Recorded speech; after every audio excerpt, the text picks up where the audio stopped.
It's week 6 of the NFL, and we give you our best 3 bets for this Sunday, and it all starts right now.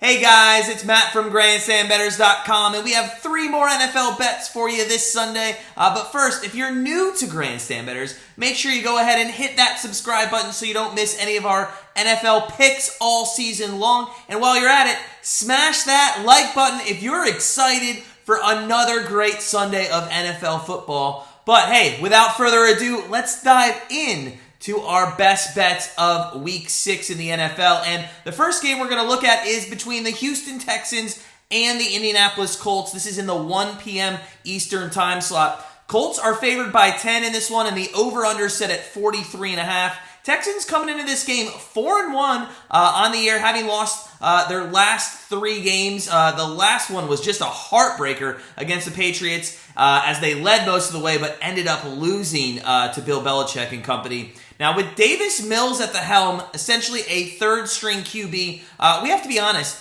with the exception of the Bills game, he actually has not looked horrible. He's thrown for 669 yards with 5 touchdowns, but he has struggled with holding on to the ball, making bad decisions. He does have 5 interceptions on the year, but he is coming off his best performance of the year against those Patriots, throwing for 312 yards and 3 TDs. To be honest with you, I think it's the best performance a rookie QB's ever had against Bill Belichick. Now, the offense, based on numbers, is near the bottom of the league in almost every statistical category.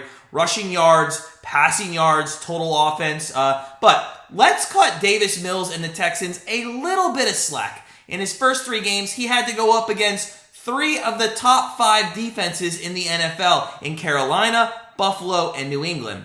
Now, they will get a little bit of a break this week as Indianapolis does fall in the bottom half of total defense. Also, those of you that might have watched Monday Night Football, you saw Lamar Jackson throw over 400 yards against the Colts. So that gives them a little bit of hope, or at least Davis Mills some hope. So we think Mills and his receivers will probably have a decent day. And when we say receivers, we really mean Cooks. Cooks has been targeted almost 30 more times than the next guy on the roster, and that guy is actually the running back, David Johnson.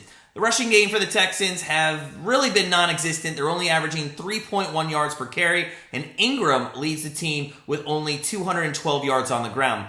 It's probably going to continue this week as the Colts have an above-average run defense. Now, speaking of the Colts, they're going to come into this game also 1-4, and just like the Texans are coming off a heartbreaker against the Ravens on Monday Night Football, where they were really up by 16 points and let that game get away from them. Carson Wentz had the best game of the season against the Ravens, throwing for over 400 yards and 2 touchdowns, and not turning the ball over. Wentz now has 1,300 yards passing, 7 touchdowns, and only 1 interception on the year. He really uses all of his offensive weapons in the passing game, throwing to 10 different receivers, with the running back Taylor leading the way with 116 yards last game. And that was a 76-yard screen pass that was a lot of those receiving yards that ended up for a touchdown there in the first drive of the game. Now, Pittman and Pascal, they're typically the go-to receivers for Wentz. They have over 70 targets, 500 yards combined on the season.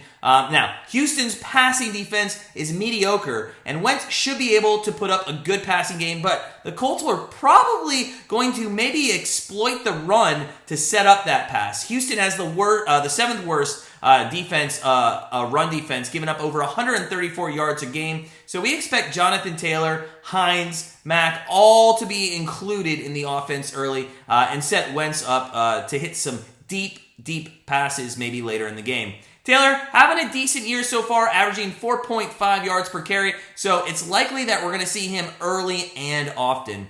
Now, despite the Texans starting a third-string QB and both these teams being 1-4 in the AFC East division, this actually could turn out to be a pretty good game to watch. We think it's going to come down to whether or not the Texans can keep any kind or get any kind of rushing attack to help open up those holes that we saw the Colts have in the secondary against the Ravens. In all honesty, if the Texans were smart right off the bat from kickoff, they would probably pass first and then start running the ball once those linebackers start sitting back a little bit. So we think there's going to be a lot of passing in this game, and both teams who are not known for putting up points may have turned that corner last week. They both looked good, and we think this is going to be a high-scoring affair, more than expected for sure. So with our first bet of week number 6 in the NFL, we're going to take the Colts and the Texans over 43.5.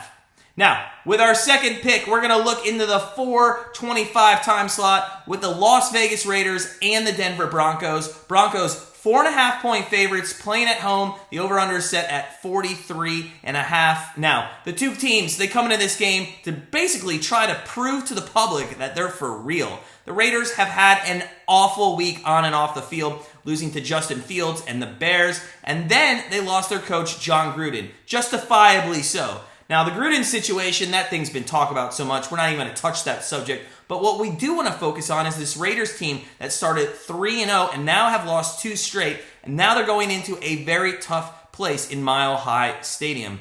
The Raiders, led by Derek Carr, who's having a very good year, throwing for over 1,600 yards, 8 touchdowns, 4 interceptions. He's done a nice job spreading the ball around. Ruggs, Waller, Renfro, those guys each have over 300 yards receiving this season. Now, they're going to have a difficult task this week. They're going up against the 3rd best defense in the NFL, one that gives up less than 300 yards per game. More than likely, they're going to lean on Carr in the passing game in this one, as their team, the Raiders, only averaged 3.2 yards per rush this season, and the Broncos are only giving up 85 yards on the ground per game. Now, that 85-yard stat, that's even more incredible if you add to the fact that they gave up 147 last week to the Steelers. Now, to be fair to the Raiders' rushing game, Josh Jacobs has battled through some injuries early on in the season, and they've really had to throw out Peyton Barber and Drake to fill in for the most part. Real quick, though, what is going on with Kenyon Drake? This guy's averaging 2.4 yards a carry.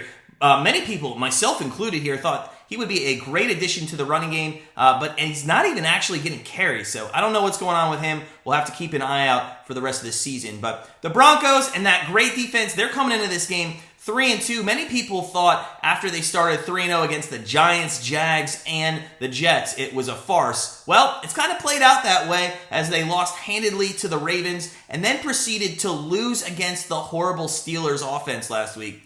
Teddy Bridgewater has been fantastic, however. He's thrown for nearly 1,200 yards with 7 touchdowns and has really protected the ball, only throwing 1 interception.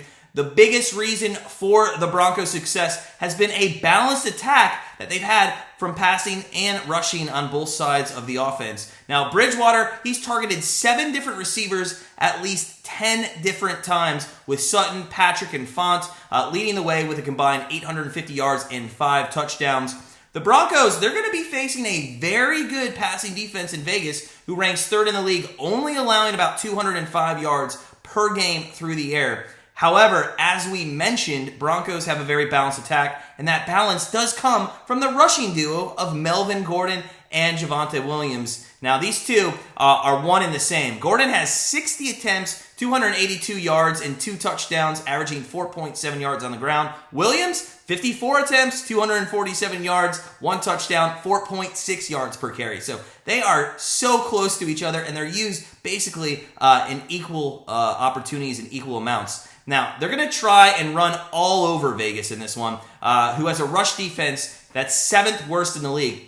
The Raiders giving up 143 rushing yards to the Bears last week, who also used a similar style, running with a 2-headed attack and a mobile quarterback. Speaking of that game, we can see almost the identical style game being played out in this one, only it won't be in Vegas, it'll be in Mile High. The Raiders have been successful passing the ball, but the Broncos will limit and force Carr to be uncomfortable in this pocket, and the Raiders will not have a rushing game, and Carr's most likely going to have to throw for about 35 times for the Raiders to have a chance to win in this one. The Broncos, we still think, are a little overrated, and the Raiders' pass defense is going to expose Bridgewater a little bit, but we do like his feet to probably carry the Broncos to victory. However, The line is -4, and we think that's too many points for a Raiders team that's going to try to prove to themselves and to everyone else that they do not need Gruden to win. And in all honesty, it might be Gruden that held them back. So, with our second pick of NFL Week 6, we're going to take the Las Vegas Raiders +4 over the Broncos. Now, with our final pick for week number 6 in the NFL, we're going to look at the Dallas Cowboys and the New England Patriots. Cowboys are traveling to Foxboro in this one.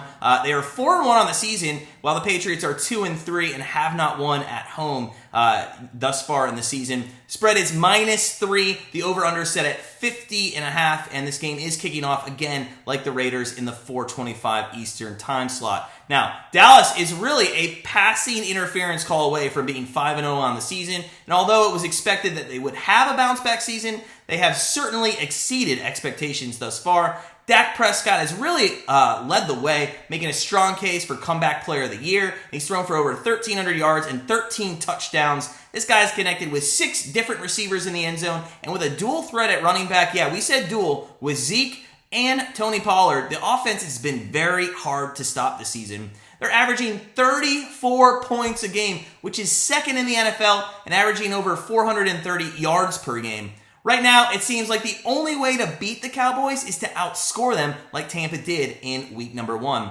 Exposing their major weakness, which is their secondary, is also the best route to go. Their defense, still a working progress after an awful last season, and they are currently ranked 25th defensively overall now. Their run defense, though, has looked very good. They rank 5th in run defense, but their NFL pass defense, as alluded to, is last in the NFL.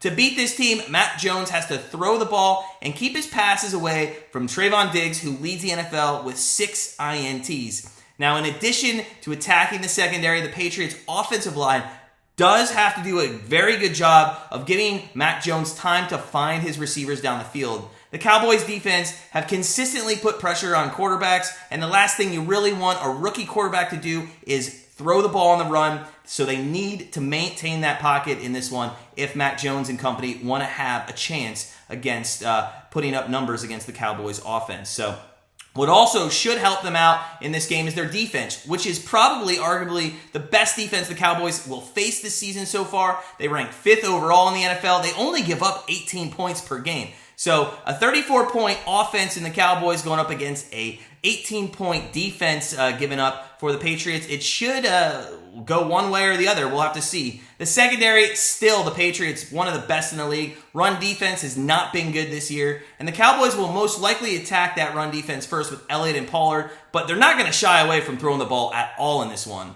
Like they did against Tom Brady and the Bucs, we think they're going to keep this game close, probably at first, but with no rain in the forecast, Dak is going to have much better conditions to throw the ball in Foxboro, and he's probably going to sling it around a little bit, and that might separate the Cowboys from the Patriots. So, look, the Patriots, they're averaging only 19 points per game this season on offense. That puts a difference of 23 points between the two offenses. And since their week 1 loss, the Cowboys have beat every team by 3 points except for the Chargers. And the Chargers, let's be honest, is a much better team than the Patriots. So we don't see really how the Patriots can keep up in this one. Their defense might keep it close in the first half, but the Cowboys have scored 21 points or more in the second half in the last 3 games. So with the way the Cowboys offense has been playing, our final pick of week number 6 is going to be Cowboys -3 over the Patriots.